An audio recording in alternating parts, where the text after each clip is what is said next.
Hello, I'm Mike Siegel, and welcome to the new United Billiard Leagues.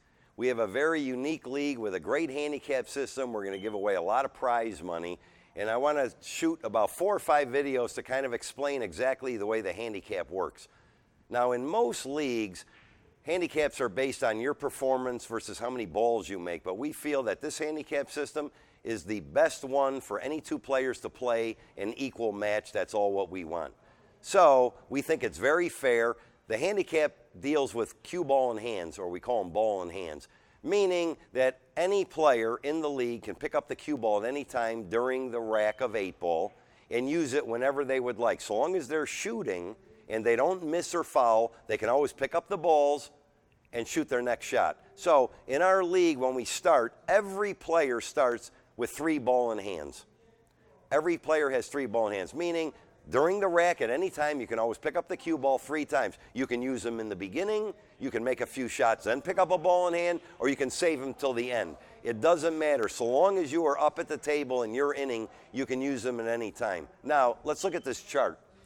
Myself, Mike Siegel, when I was playing my best pool, when I had an opening in a game of 8-ball or 9-ball or even 10-ball and the balls were open, I normally ran out 90% of the time.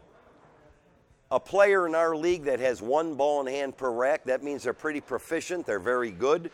They have 1 ball in hand per rack. When they're shooting, they run out 90% of the time. Someone that's probably average in our league normally would be 2 or 3 ball in hands. Well, let's say in this case, 3 ball in hands per rack. When they get up to the table, they run out 90% of the time. And someone less proficient maybe has 5 ball in hands per rack, but they run out 90% of the time when they have ball in hands. So after you play our league 4 to 7 weeks, eventually you're going to get to the handicap that you need to be at the level that you're supposed to be playing at.